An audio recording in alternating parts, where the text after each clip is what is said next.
It's suspending talks with the U.S. in protest of Israeli strikes in Lebanon. With us here is CNN national security analyst and former deputy director of national intelligence, Beth Zanner. What's your reaction, Beth, to Iran's latest move? All they had to do was not bomb Lebanon. It was too hard for them. It was impossible for them. Specifically for Tel Aviv, the short and long-term goals are the complete annihilation of Iran, while in this current instance, for the Americans that are paying, over $550 more on utilities now because of this particular war, it is not in their short-term interest to continue the active phase of fighting. So the Israelis have to continuously motivate the situation to go in the particular direction it's going into. And by motivate, I mean kill a bunch of people, restart the fighting. To suspend all these talks? Well, we've had now 3 ceasefire violations in the Strait, in terms of U.S. strikes and retaliation over the past week since last Wednesday. But what we're seeing today is really Iran reacting to the escalation on the Lebanese front. And I don't know if you remember or not, but Lebanon and a cessation of hostilities, a ceasefire in Lebanon was supposed to be part of this package deal with the ceasefire that's going on in Iran, between the United States and Iran. And at the same time, the Lebanese front has really been heating up. And during this whole ceasefire period, the Israeli Defense Forces have killed 800 to 900 Hezbollah fighters. They have struck Beirut, and today Netanyahu announced they're going to strike Beirut again. Lebanese are driving out of that southern part of Beirut, which is Hezbollah stronghold. And so there is a lot going on in that front, and it's a key barrier to getting an agreement now. Well, given all these developments, Beth, could we see a return to all-out fighting right now between the U.S. and Iran? We can't rule it out. I think at this point, Iran is using what it has is real leverage. Iran has always had leverage on multiple fronts. They added a new one with the Strait of Hormuz, and they have said now publicly that now they could forcibly close the entire strait again, blockade it over the last 3 weeks. This war is literally physically unwinnable. The only way for this war to be won and for the Strait of Hormuz to be secured for the West is by unironically taking and occupying Iran, which is going to be impossible, both logistically, but more importantly, it's not going to be supported by the American population at the current time, right? It's a perfect, beautiful checkmate. And the Americans, if they know what's good for them, need to fucking get the fuck out as soon as possible. But of course, that's a little bit more difficult than planned originally and a little bit more complicated, especially with Israel's involvement and the current administration being absolutely fucking bananas. The United States has helped guide 70 ships through there. That's about 3 a day versus over 100 a day before the war. They're saying we could shut that down, and we could also shut a nearby choke point, which is controlled by a kind of an overlook by the Houthis, and that's the Bab el-Mandeb Strait. That would close the traffic that would go through the Suez.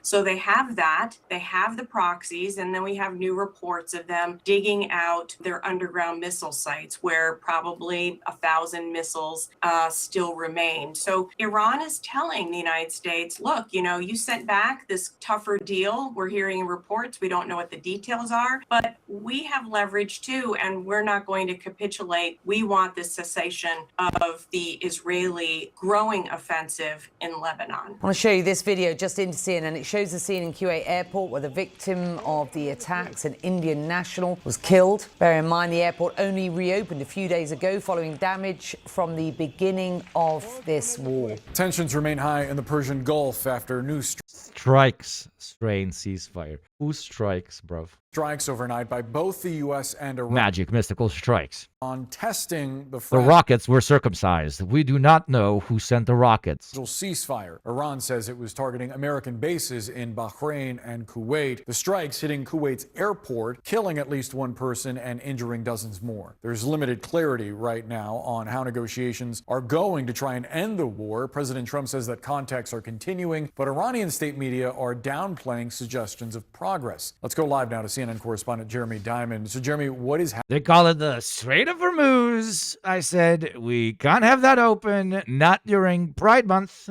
We gotta close it. Okay, Hormuz must be nice and full. Oil must flow in this shot as well. Subscribe. Happening in The strikes are a force of nature.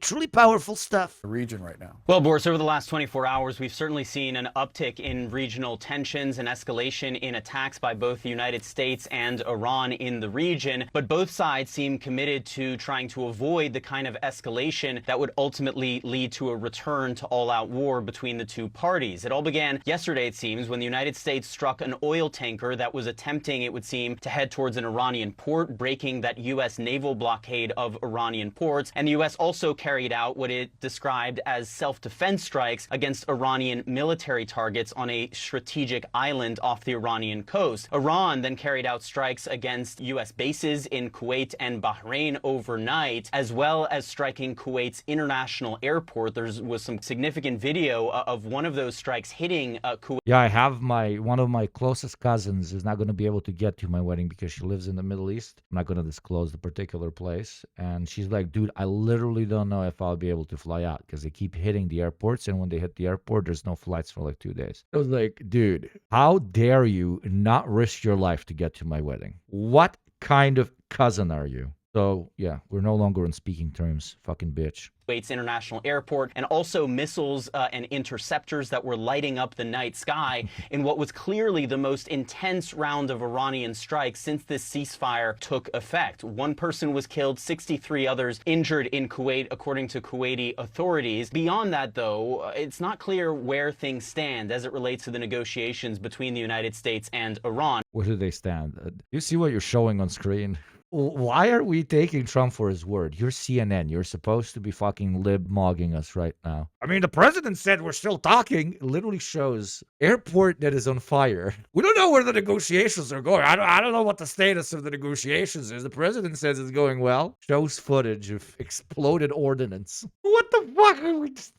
The diplomacy are these people living in an alternate timeline? I don't get it. has clearly not been killed by this latest round of strikes. Both parties still seem intent on trying to reach an agreement, but how far away we are from that potential agreement, it remains very unclear. President Trump today indicating that the contacts between the United States and Iran are continuing, but it has been days now since the U.S. sent its revisions to this memorandum of understanding that both sides have been working on following President Trump's meeting with his top officials this past weekend. Meanwhile, the president also confirmed that he was, quote, perturbed by the behavior of the Israeli Prime Minister Benjamin Netanyahu. That's what led to that tense phone conversation that we were and Oh my God, stop psyoping me. There was no tense fucking conversation. They needed that as a backstopper for what they were going to do later. They needed that so that American right-wingers that think that Trump is controlled by Israel can now say, no, our president is a fucking legend. It's the Jews. The Jews are crazy. Okay, but they're our allies. He's trying to control them. And for Netanyahu to tell his domestic population, we're not controlled by the Americans.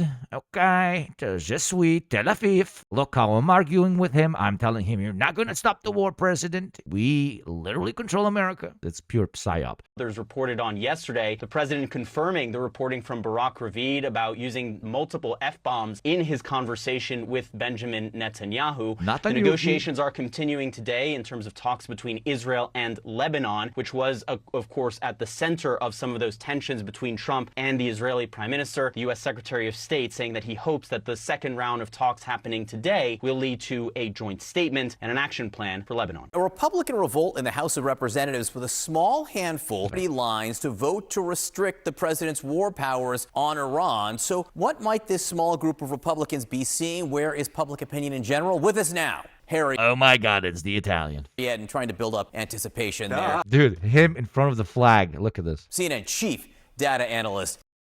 Literally looks like Iranian super soldier. Just look at this part. Just this.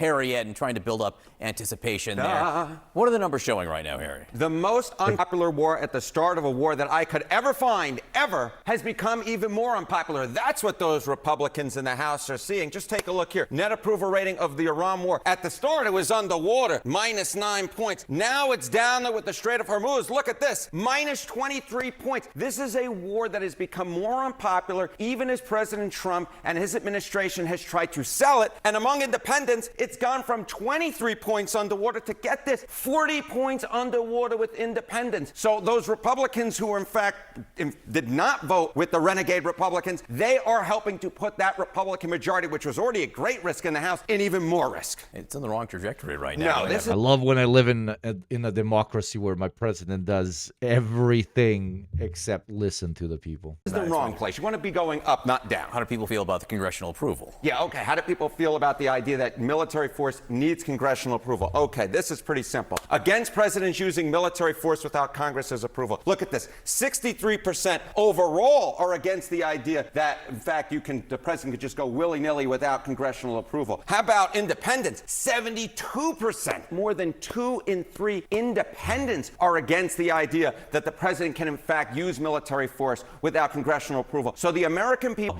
independents, very much with that House vote yesterday with the ideas, hey, the president actually has to come to Congress to use military force, and independents especially so, Johnny B. We're talking 72% there. And then, of course, my little footnote down here about how independents feel about the war in general, going from minus 23 points to minus 40 points. Independents, of course, have been such an important part of the president's decaying political coalition. They were pretty much even in the 2024 election, and they have shifted massively against them, and especially on this war. That's a pretty esoteric notion, though, congressional approval, because presidents do use military force without congressional approval, whether or not people approve of it. And this has been going on for decades and decades. Yes, but for Americans, it's important that special Americans said this war is bad, not only normal Americans. So more and more more Americans are against the war when Congress is against the war, because it's like, oh, look, smarter people than me that are American also said that the war is bad, so I'll listen to them. Of course, you don't listen to the Iranian people or the Lebanese people or the Palestinians. You got to listen to your politicians. But still, it's something. Take whatever you can get with the circumcised Americans.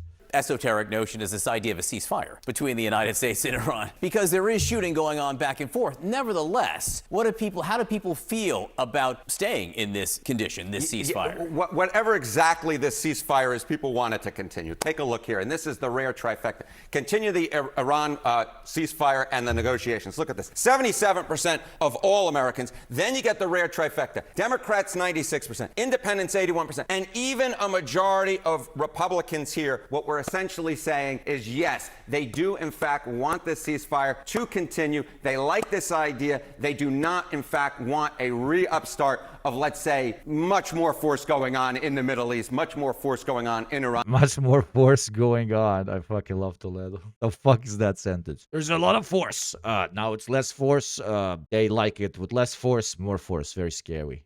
They want the current condition to hold, whatever exactly you call it. The current, whatever exactly you call it. He's like so self-ironic. I love it. It is interesting that fewer Republicans approve of the status quo than Democrats in this case when it's a president enforcing the status quo. Nevertheless, very interesting. Harry, very interesting. They are very stupid. That's very interesting. And thank you very much. Thank you, Johnny B. The $24 billion demand, one top Iranian official says, is essential to securing a peace deal with the United States. In an exclusive interview, CNN's Fred Pleitgen just spoke with Mohsen Rezai, the senior military advisor to Iran's supreme leader, about the state of negotiations with the U.S. We should note, CNN only operates in Iran with the permission of the government, as with all media in Iran, but CNN maintains full editorial control of what we report to you. Fred Pleitgen joins us now from Tehran. And Fred, what did Rezai tell you about Iran's conditions for a peace deal? Well, it certainly seemed as though, Jake, those $24 billion in frozen Iranian assets that the Iranians say they want unfrozen in order to make an agreement with the United States, that was one of the key demands that they had. One of the things that Mohsen Rezai said to me, he said, look, this is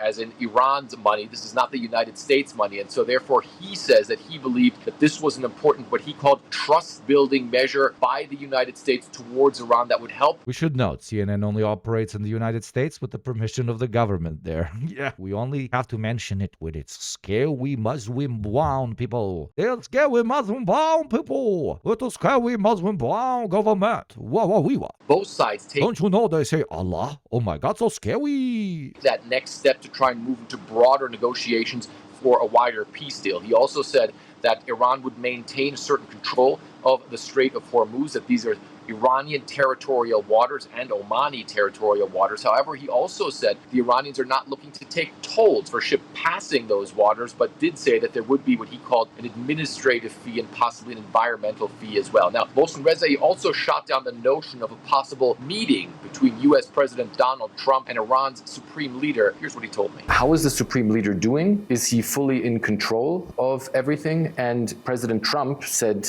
that he would be honored to meet the supreme leader. This will not happen. Right now, we are in the first stage of negotiations, and Mr. Trump has brought the negotiations to a standstill. This will not happen. Are the negotiations right now blocked, or do you think that a memorandum of understanding can be reached quickly? In my opinion, the negotiations are at a deadlock, and Trump must break this deadlock. So the frozen assets are the big problem right now. This is a sign of trust building. If Trump takes the negotiations seriously, $24 billion is not much to America. If he wants to reach an agreement with Iran, this $24 billion is a test of trust that Iran wants to have with Trump. This is a test that America must pass, and the path will be opened. This is our own money, not America's money. Wouldn't a war be catastrophic for Iran as well, though, if it was a big bombing campaign? If the war continues and the naval blockade is not lifted, we will drag the war to the Indian Ocean, the Bab el-Mandeb Strait, the Red Sea, and the Mediterranean, and we will give another dimension to the war by attacking these other American bases that we have been attacking so far. America will definitely suffer much more losses. America's losses will be very heavy. Very honest, very direct. Literally, just fucking leave, or we will hit you harder than we did before. And when we will also continue annihilating your economy and the world's oil markets. Question, what's your message to Donald Trump? Just fucking leave. Mr. Trump must make decisions independently of Israel. He must give what is Playing on the ego, legendary. the rights of the Iranian people and stop the blockade, release our frozen assets. And this can be a new horizon for the future of Iran and America. Therefore, Trump must put aside his personal interests and think about the interests of the American people.